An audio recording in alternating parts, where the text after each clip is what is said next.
കനാലിന്റെ വിവിധ ഭാഗങ്ങളിൽ വെള്ളമില്ലെന്ന് പരാതി. നിരന്തരം MVIP ഓഫീസിൽ വിളിച്ച പരാതിപ്പെട്ടിട്ടും നടപടി സ്വീകരിക്കാത്തതിനെ തുടർന്ന് മാത്യു കുഴൽനാടൻ MLAയുടെ നേതൃത്വത്തിൽ സന്ദർശനം നടത്തി.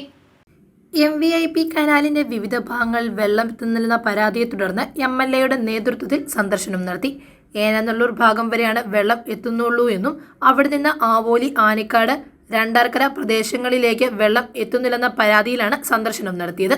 വെള്ളം ലഭിക്കാത്തതിനെ തുടർന്ന് കർഷകർ വലിയ ബുദ്ധിമുട്ടിലാവുകയും നിരന്തരം MVIP ഓഫീസിൽ വിളിച്ച് പരാതിപ്പെടുകയും ചെയ്തിരുന്നു. ഇതേ തുടർന്നാണ് മാത്യു കുഴൽനാടൻ MLA, ജനപ്രതിനിധികൾ, MVIP AE, എക്സിക്യൂട്ടീവ് എഞ്ചിനീയർ എന്നിവർ ഉൾപ്പെട്ട സംഘം സന്ദർശനം നടത്തിയത്. 2 ദിവസത്തിനുള്ളിൽ ആനിക്കാട് ഭാഗത്തേക്ക് വെള്ളം എത്തുമെന്ന് മാത്യു കുഴൽനാടൻ MLA പറഞ്ഞു. MVIP കനാലില് അതിന്റെ ബ്രാഞ്ച് കനാലിലും ഡിസ്ട്രിബ്യൂട്ടേഴ്സിലും വെള്ളം വരാത്തതുമായി ബന്ധപ്പെട്ട് ഗുരുതരമായ ആക്ഷേപവും പ്രശ്നവും പരാതിയും പ്രതിഷേധവും ജനങ്ങളുടെ ഇതിൽ നിന്ന് ഉണ്ടായത് ഡിപ്പാർട്ട്മെന്റ് ധരിപ്പിച്ചതിന്റെ അടിസ്ഥാനത്തിലാണ് നമുക്ക് ഇയും എക്സിയും എയും ഉള്ള എല്ലാവരും ഇവിടെ എത്തിയിട്ടുള്ളത്. അവർ കാര്യങ്ങൾ പരിശോധിച്ചു. അപ്പോൾ ഇപ്പോൾ അവരറിയിച്ചിട്ടുള്ളതനുസരിച്ച് ആനിക്കാട് ചിറയിൽ നാളെ വെള്ളം എത്തിക്കുക. അപ്പോൾ ആ ഭാഗത്ത് മുഴുവൻ നാളത്തേക്ക് വെള്ളം എത്തും. മുഴുവൻ ലെവലിൽ അല്ലെങ്കിലും മിനിമം ലെവലിൽ ഉള്ള വെള്ളം ആനിക്കാട് ചിറയിൽ എത്തുകയും അത് 2 ദിവസം അവിടെ വെള്ളം കൊടുത്തതിന് ശേഷം അങ്ങോട്ടുള്ള സപ്ലൈ കുറയ്ക്കുകയോ അല്ലെങ്കിൽ കട്ട് ചെയ്യുകയോ ചെയ്തതിന് ശേഷം വീണ്ടും കടുക്കാട്ടുചിറ ആ ഭാഗത്തേക്കുള്ള വെള്ളം എത്തിക്കുന്നതാണ്. ഇപ്പോൾ 2 ദിവസങ്ങൾക്ക് ശേഷം കടുക്കാട്ടുചിറ ഭാഗത്ത് അതിനോടടുത്ത് അവിടെ മണ്ണ് മാറ്റാനുള്ളതും അവിടുത്തെ ക്ലീനിങ് നടപടി സ്വീകരിച്ചിട്ടുണ്ടെന്നാണ് അറിയിക്കുന്നത്.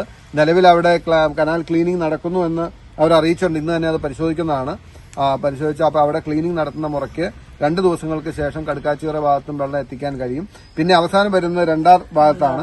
രണ്ടാർ ഭാഗത്തേക്ക് വെള്ളം എത്തണമെന്നുണ്ടെങ്കിൽ രണ്ടാർ ഭാഗം ഈ ബ്രാഞ്ച് കനാലിന്റെ ഏറ്റവും അങ്ങേയറ്റത്തായതുകൊണ്ട് ഈ എല്ലാ ഡിസ്ട്രിബ്യൂട്ടറീസും അടച്ചാൽ മാത്രമേ രണ്ടാർ ഭാഗത്തിന്റെ ഏറ്റവും അങ്ങേയറ്റത്ത് എത്തുള്ളൂ. അത് മെമ്പറും വൈസ് പ്രസിഡന്റും പ്രത്യേകം രണ്ടാർ ഭാഗത്തേക്ക് ഏറ്റവും അടിയന്തരമായി വെള്ളം എത്തിക്കണമെന്ന് ആവശ്യപ്പെട്ടിട്ടുണ്ട്. 3 ദിവസം 4 ദിവസത്തിനകത്ത് രണ്ടാർ ഭാഗത്ത് വെള്ളം എത്തിക്കാമെന്നും ഡിപ്പാർട്ട്മെന്റ് അധികൃതർ അറിയിച്ചിട്ടുണ്ട്. അപ്പൊ ഈ ഒരു സാഹചര്യത്തിൽ നമ്മൾ കഴിവതും ഈ 2-3 ദിവസത്തേക്ക് നമ്മൾ കാര്യങ്ങൾ നോക്കിയതിനു ശേഷം നമുക്ക് ബാക്കി കാര്യങ്ങൾ ചെയ്യാം. വെള്ളം എത്തിക്കാൻ കഴിയുമെന്ന് തന്നെയാണ് പ്രതീക്ഷിക്കുന്നത്. മറ്റ് തടസ്സങ്ങളില്ല. അപ്പൊ ഇതുവരെ ഉണ്ടായ ഒരു ബുദ്ധിമുട്ട്, പ്രയാസം അല്ലെങ്കിൽ താമസം എന്ന് പറയുന്നത് സർക്കാരിൽ നിന്നും ഫണ്ട് പാസ്സായി വരാൻ വൈകി. നമ്മളന്ന് സമരം നടത്തിയിരുന്നു, നിയമസഭയിൽ ഉന്നയിച്ചിരുന്നു. എന്നിട്ട് ഇപ്പോ കിട്ടിയ പൈസ ടെൻഡർ ചെയ്തില്ലേ? ടെൻഡർ ചെയ്ത് വർക്ക് യുദ്ധകാലാടിസ്ഥാനത്തിൽ ചെയ്യാമെന്നാണ് പറയുന്നത്. ഇതാണ് സാഹചര്യം. 4 ദിവസത്തിനുള്ളിൽ രണ്ടാർക്കര ഭാഗത്തേക്ക് വെള്ളം എത്തിക്കുമെന്ന് എക്സിക്യൂട്ടീവ് എഞ്ചിനീയർ അറിയിച്ചു. Avoli panchayat president Joji Joseph, vice president Femina Ashraf, panchayat അംഗങ്ങളായ ഷിബു ജോസഫ്, ഷിൻസ് പുളിക്കയത്ത് കടവ്, ഷാനവാസ് KV, സൗമ്യ എന്നിവരടങ്ങുന്ന സംഘമാണ് സന്ദർശനം നടത്തിയത്. News desk, Muvattupuzha news.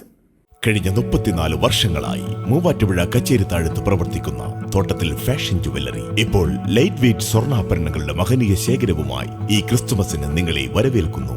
3000 രൂപയിൽ തുടങ്ങുന്ന ഡയമണ്ട് മൂക്കുത്തി മുതൽ 2 ലക്ഷം രൂപ വരെ വിലയുള്ള ഡയമണ്ട് ആഭരണങ്ങൾ, 925 ഇറ്റാലിയൻ സിൽവർ ആഭരണങ്ങളോടൊപ്പം 18 ക്യാരറ്റിന്റെ ആഭരണങ്ങളും തോട്ടത്തിൽ ഫാഷൻ ജുവല്ലറിയിൽ നിങ്ങൾക്ക് ലഭ്യമാണ്. തവണകളായി പണമടച്ച് സ്വർണ്ണാഭരണങ്ങൾ സ്വന്തമാക്കുവാനുമുള്ള അവസരവും ഒരുക്കിയിരിക്കുന്നു തോട്ടത്തിൽ ഫാഷൻ ജുവല്ലറിയിൽ. തോട്ടത്തിൽ ഫാഷൻ ജുവല്ലറി, തോട്ടത്തിൽ വാച്ച് കമ്പനിക്ക് എതിർവശം, കച്ചേരിത്താഴം, മൂവാറ്റുപുഴ.